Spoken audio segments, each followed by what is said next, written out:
पूजा darling किती खाऊस माझ झाला आता माझ झाली पकडापकडी आता तुला कळेल की हा राहुल काय चीज आहे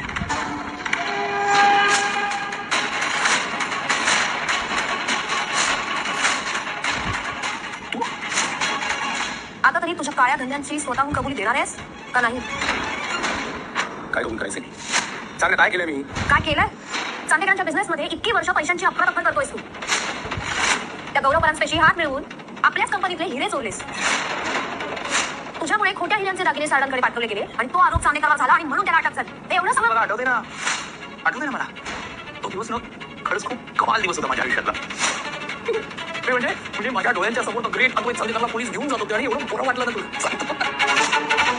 आम्ही अद्वैत चांदेकरांना अटक करायला आलो त्या दागिन्याचे सगळे हिरे खोटे नमस्कार प्रेक्षकांनो, ठरलं तर मग या सिरियलमध्ये सध्या 3 मालिकांचा महासंगम सुरू आहे. लक्ष्मीच्या पावलांनी आणि थोडं तुझं आणि थोडं माझं. बाकीच्या मालिकांचं जास्त मी काही सांगणार नाही. आपण आपली लाडकी सायली आणि अर्जुन या आपल्या लाडक्या सिरियल विषयीच पाहणार आहोत. सुरुवातीला दाखवलेलं आहे की कलाने राहुलचं सगळं सत्य समोर आणलेलं आहे.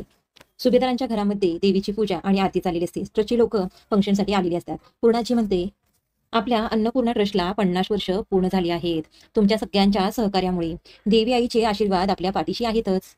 आज तुम्ही सगळे तिच्या दर्शनाला आला त्यासाठी मी तुमच्या सगळ्यांची खूप खूप आभारी आहे. अन्नपूर्णा ट्रस्टला अशीच मदत करण्याची शक्ती मिळू दे म्हणून आपण देवी आईकडे प्रार्थना करूयात. प्रेक्षकांनो, इकडे वात्सल्य आश्रमामध्ये मधुभाऊंना समजलेलं आहे की सायली हीच तन्वी आहे. ते विचार करत बसलेले असतात. वकील साहेब आणि प्रतिमा वहिनी किचनमध्ये चर्चा करत असलेलं सर्व त्यांनी ऐकलेलं असतं. त्याचेच विचार त्यांच्या मनामध्ये घोळत असतात. काय करावं असा विचार करत ते उभे असतात. मधुभाऊंना प्रश्न पडलेला असतो की आता हे सत्य मी सायलीला सांगू की अर्जुनला. ते म्हणतात सायलीला सांगण्यापेक्षा आपण अर्जुनला सांगूयात. प्रेक्षकांनो, आता चांदेकर फॅमिलीमध्ये कलाने पुराव्यानिशी सगळं राहुलचं सत्य समोर आणलेलं आहे आणि ती म्हणते आजही राहुल सापडला नसता पण सायली आणि अर्जुनमुळे हे शक्य झालं आहे. प्रेक्षकांनो, फ्लॅशबॅकमध्ये दाखवलेलं आहे अर्जुन आणि राहुलच्या कारचा झालेला ऍक्सिडेंट आणि त्यावेळेस सायलीने ओळखलेलं असतं की हा कलाचा धीर आहे. राहुलला हे कळल्यावर आश्चर्य होतं आणि तो अर्जुनकडे पाहतो तर अर्जुन म्हणतो आठवलं का तुला तो म्हातारा ज्याला तू पैसे देत होतास पण त्याने ते पैसे घेतले नाहीत कारण त्याला तुझं कन्फेशन हवं होतं. चांदेकरांची सगळी फॅमिली जमलेली असते. राहुल म्हणतो मी काही कन्फेस करणार नाही. मग पूजा सुद्धा तिथे येते आणि तिचा कबुली जबाब देते की राहुलनं कसं गैरवर्तन तिच्यासोबत केलेलं आहे. सगळं सत्य पुराव्यानिशी समोर आलेलं आहे. राहुलला भीती वाटत असते की त्याला जेल होईल म्हणून तो खिशातील पिस्तूल काढतो, कलावरती रोखतो आणि सगळ्यांना भीती दाखवून कलाला घेऊन तिथून पळून जातो. यानंतर थोडं तुझं आणि थोडं माझं या सिरियलचं दाखवलेलं आहे. कल्पना आता तेजस आणि त्याच्या बायकोला अन्नपूर्णा ट्रस्टच्या फंक्शनसाठी इन्व्हाइट करते. इकडे राहुल कलाला घेऊन पळून चाललेला असतो. चांदेकर फॅमिली आणि सायली आणि अर्जुन सुद्धा राहुलला अडवण्याचा प्रयत्न करतात पण तो काही थांबत नाही. तो कलाला घेऊन कारमधून निघून जातो. अद्वैत त्याच्या मागे चाललेला असतो. अर्जुन म्हणतो थांब अद्वैत, तू एकटा जाऊ नको. सायली सुद्धा त्याला म्हणते एकटा जाऊ नको आणि अर्जुनला अद्वैत म्हणतो तू अगोदर पोलिसांना फोन कर. चांदेकर फॅमिलीला खूप टेन्शन आलेलं असतं. अर्जुन म्हणतो तुम्ही सगळ्यांनी घरी जावा, तुम्ही काही टेन्शन घेऊ नका, आम्ही दोघं जातो अद्वैत बरोबर. अद्वैतचे आजोबा म्हणतात अरे कला सापडल्याशिवाय आम्ही कशी काय जाणार घरी. अद्वैत म्हणतो आबा तुम्ही काही काळजी करू नका, कलेला घेतल्याशिवाय मी काही घरी येणार नाही, तुम्ही माझ्या कॉलची वाट बघा. अद्वैत, अर्जुन आणि सायली कलाला शोधण्यासाठी जातात. इकडे सुभेदारांच्या घरामध्ये पूर्णाजी अस्मिताला म्हणते अगं तुमच्याकडची तयारी झाली की नाही. अस्मिता म्हणते हो आत्ताच कॉल केला होता, सासूबाईंनी सगळी तयारी केली आहे. पूर्णाजी कल्पनाला आवाज देते आणि तिला म्हणते अगं कल्पना पाळणा काढून ठेवला आहेस का, पूजेची सगळं तयारी आणि साहित्य काढलं आहेस का, ऐनवेळी परत गडबड नको. कल्पना म्हणते अहोई मला सवय आहे याची, दरवर्षी आपण कृष्ण जन्माष्टमी थाटातच साजरी करतो. इतक्यात मधुभाऊ येतात आणि म्हणतात येऊ का. पूर्णाजी म्हणते अहो या. पूर्णाजी मधुभाऊंना बसायला सांगते आणि कल्पना म्हणते पाणी आणि चहा घेऊन ये. कल्पना चहा आणण्यासाठी विमलला आवाज देत असते तर पूर्णाजी म्हणते तिच्याकडे पाहत अगं चहा तुझ्या हातचा हवा आहे. कल्पना म्हणते बरं ठीक आहे मी घेऊन येते. कल्पना अस्मिताला म्हणते अस्मिता चल माझ्या बरोबर आणि दोघी जणी स्वयंपाकघरात जातात. मधुभाऊ पूर्णाजीला म्हणतात अहो सायली कुठे आहे. पूर्णाजी म्हणते अहो आज सकाळीच ते कोल्हापूरला गेले, संध्याकाळपर्यंत येतील परत. मधुभाऊ मनात विचार करत असतात की आता सायली आणि अर्जुनची भेट काही लवकर होणार नाही. आता मला जी शंका आली आहे त्याचं निरसन तर करावं लागेल, मला अन्नपूर्णा मॅडमशी बोलावं लागेल. आता मधुभाऊंना प्रश्न पडतो की इतकी मोठी गोष्ट अन्नपूर्णा मॅडमना कशी सांगायची ते ठरवतात. थोडंसं अडवळणी मार्गाने विचारायची. आता इकडे अद्वैत, सायली आणि अर्जुन कला आणि राहुलच्या गाडीचा पाठलाग करत असतात आणि त्यांनी लोकेशन ट्रॅक केलेलं असतं. अद्वैत म्हणतो अरे ती हायवेला मला आता दिसत आहेत, इकडे शॉर्टकट आहे त्या मार्गाने चल आणि थोडीशी फास्ट गाडी चालव म्हणजे आपण पटकन पोहोचू. अर्जुन गाडी खूप फास्ट चालवत असतो. मागे बसलेला सायलीला काही गोष्टी जुन्या आठवू लागलेल्या असतात आणि तिच्या जुन्या मेमरीज लहानपणीच्या रिकॉल झालेल्या दाखवलेल्या आहेत प्रेक्षकांनो. त्यामुळे तिला कसं तरीच होत असतं आणि सायलीकडे कोणाचंच लक्ष नसतं. सायलीला कसं तरी होऊ लागलेलं असतं. इतक्यात आरशातून अर्जुन पाठीमागे पाहतो. त्याच्या लक्षात येतं की सायलीला गाडी फास्ट चालवली की भीती वाटते. तो तिला म्हणतो सायली सॉरी, गाडी फास्ट चालवावी लागेल कारण आपल्याला कलामधील आणि आपल्यातील अंतर कमी करायचं आहे. सायली म्हणते ठीक आहे तुम्ही गाडी फास्ट चालवा, मी घट्ट धरून बसते.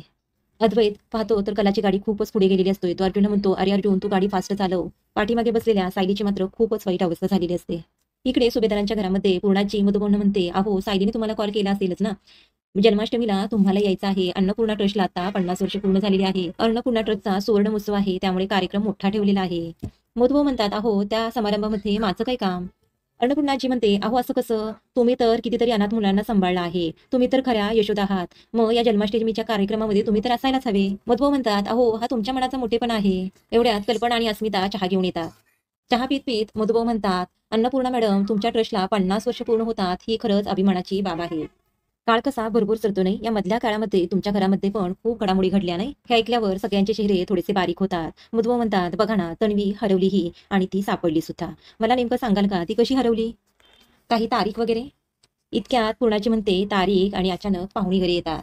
थोडं तुझं आणि थोडं माझं या सिरियलमधील माधवी आणि तेजस आलेले असतात." इतक्यात मधुभाऊंचा विषय अर्धवटच राहतो. पूर्णाची मधुभाऊंची मानसी आणि तेजस बरोबर ओळख करून देते. म्हणते, "हे आमच्या सायलीचे वडील आहेत."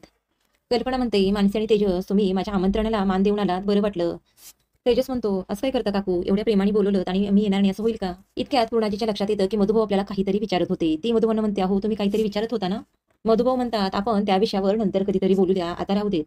यावर कल्पना म्हणते, "मधुभाऊ, तुम्हाला एक सांगू का? सणासुदी दिवशी प्रियाचा विषय, तन्वीचा विषय न काढलेलाच बरा."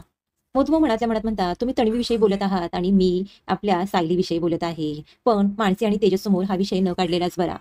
आता इकडे अर्जुन, सायली आणि अद्वैत कलाच्या गाडीचा पाठलाग करत असतात. इतक्यात अर्जुनचं लक्ष जातं पाठीमागे, तर सायलीला खूपच त्रास होऊ लागलेला असतो. तो म्हणतो, "सायली, सॉरी." सायली म्हणते, "अहो, तुम्ही चालवा, असू देत." अद्वैत म्हणतो, "अर्जुन, मला भीती वाटते. राहुलने कलाला काही केलं तर." सायली म्हणते, "अहो अद्वैत भाऊजी, राहुल कलाला काही करणार नाही. राहुलवर तुमच्या घरचे संस्कार आहेत." कला वेळ काढण्यासाठी गाडी मुद्दाम म्हणून बंद पडते. हे राहुलच्या लक्षात येतं आणि तो म्हणतो, "नाही, अशी गाडी बंद पाडण्याची नाटकं करू नकोस, गाडी चालव." राहुलच्या लक्षात येतं की कलाने हे नाटक केलेलं आहे. कला म्हणते, "अरे, तू जाऊन बॉनेट बघतोस का? मला त्यातलं काही कळत नाही." तर राहुल म्हणतो, "मला माहिती आहे, हा तुझा पळून जाण्याचा प्लॅन आहे." राहुल गाडीतून खाली येतो आणि कलेचे हात स्टेरिंगला बांधतो आणि तिला म्हणतो, "आता बघूया तू कशी पळून जातेस ते." इकडे अद्वैत मात्र खूप पॅनिक झालेला असतो. तो म्हणतो, "राहुल वेडापिसा झालेला आहे. तो कलेला काहीही करेल. जर कलेला काही झालं तर मी स्वतःला कधीही माफ करू शकणार नाही. कला घाबरली असेल. कले, काही घाबरू नकोस, मी येतोय." असा अद्वैत एकटाच बडबड करत असतो. आता इकडे सुभेदारांच्या घरामध्ये मानसी म्हणते की "अगं कल्पना मावशी, सुभेदारांच्या दहीहंडी विषयी फक्त ऐकलं होतं, पण आता अनुभवायला मिळेल. मज्जा येईल आणि थँक्यू आम्हाला बोलवल्याबद्दल." तेजस म्हणतो, "आणि कृष्ण जन्माष्टमी अगदी पारंपरिक पद्धतीने इथे साजरी होते. अशी फार कमी ठिकाणी पाहायला मिळते." कल्पना म्हणते, "खूप धमाल येणार आहे. तुम्ही थोडा वेळ आराम करा, इतक्यात अर्जुन येईलच." मधुभाऊ म्हणतात, "तुमचं चालू द्या, आता मी निघतो. थोडा वेळ देवळात जाऊन बसतो. तिथे थोडीशी शांतता मिळेल आणि आपल्याला त्रास देणाऱ्या प्रश्नांची उत्तरेही मिळतील." तेजस म्हणतो, "कसल्या प्रश्नांची उत्तरे शोधताय काका?" मधुभाऊ म्हणतात, "काही नाही, मी असंच निघालो होतो, चला." म्हणून मधुभाऊ तिथून निघतात. कल्पना म्हणते, "तेजस, मानसी या, मी तुम्हाला तुमची रूम दाखवते."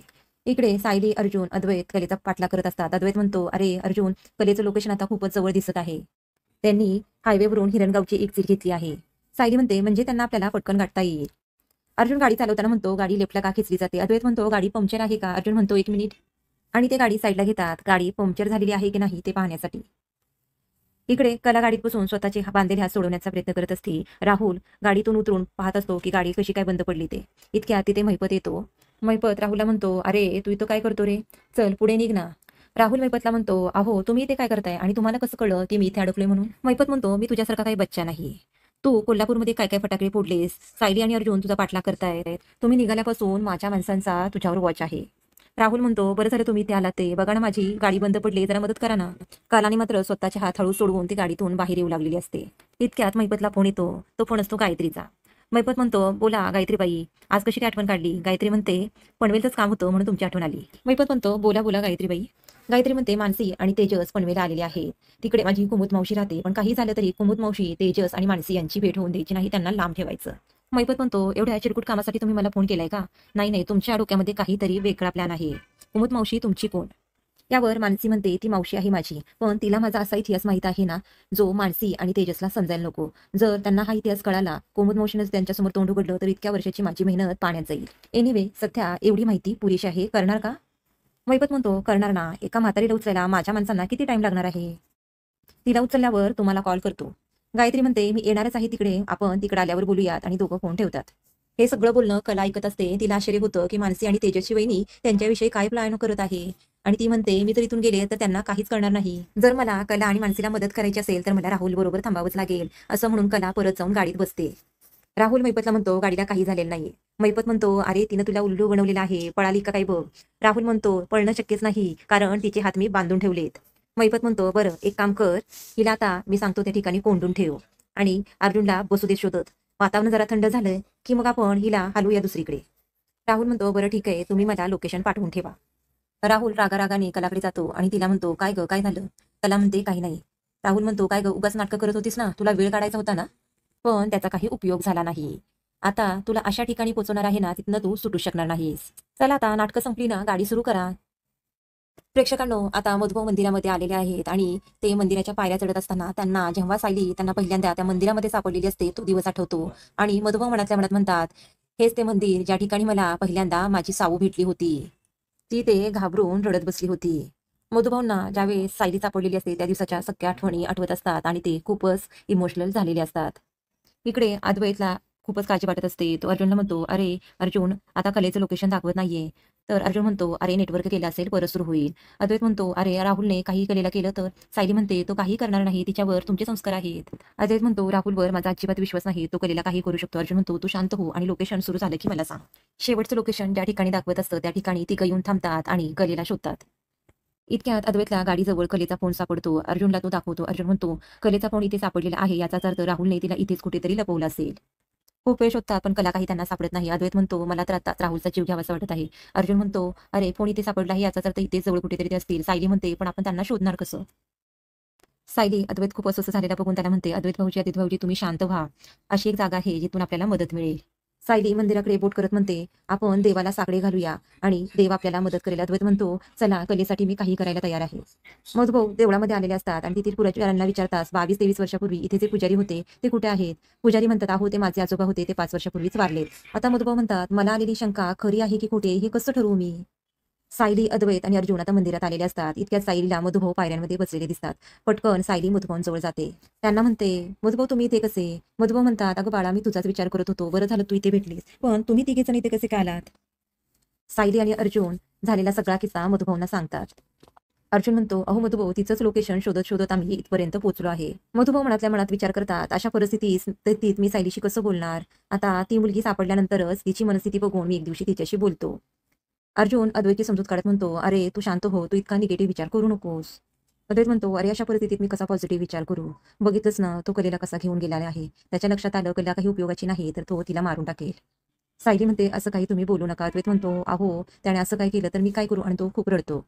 सायली पण समजूत काढण्याचा प्रयत्न करते. बरं सायली अर्जुनला म्हणते आपण यांना घरी घेऊन जाऊयात. तरी अद्वैत अजिबात तयार होत नसतो. इतक्यात मधुभाऊ म्हणतात अद्वैत तू देवाच्या दारात आलेला आहेस ना, तर देव कोणालाही विनमुख पाठवत नाही, कला नक्की सापडेल.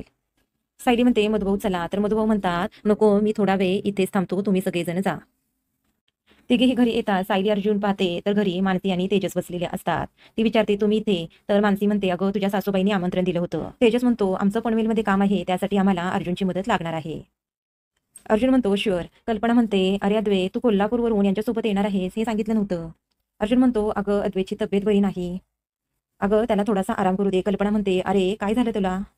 अर्जुन म्हणतो अगं मम्माच्या कामासाठी आम्ही कोल्हापूरला गेलो होतो ना, ते झालं नाही, वेगळंच झालं. आणि तो झालेल्या सगळ्या गोष्टी कल्पनाला सांगू लागतो. अद्वैत म्हणत असतो मी जातो परत त्या मंदिराजवळ आणि कलेला शोधतो. अर्जुन म्हणतो नाही अद्वैत तू आता आराम कर. सायली आणि कल्पना त्याला रूम दाखवायला नेते. अर्जुन तेजस आणि मानसीला म्हणतो बोला तुम्हाला काय मदत पाहिजे.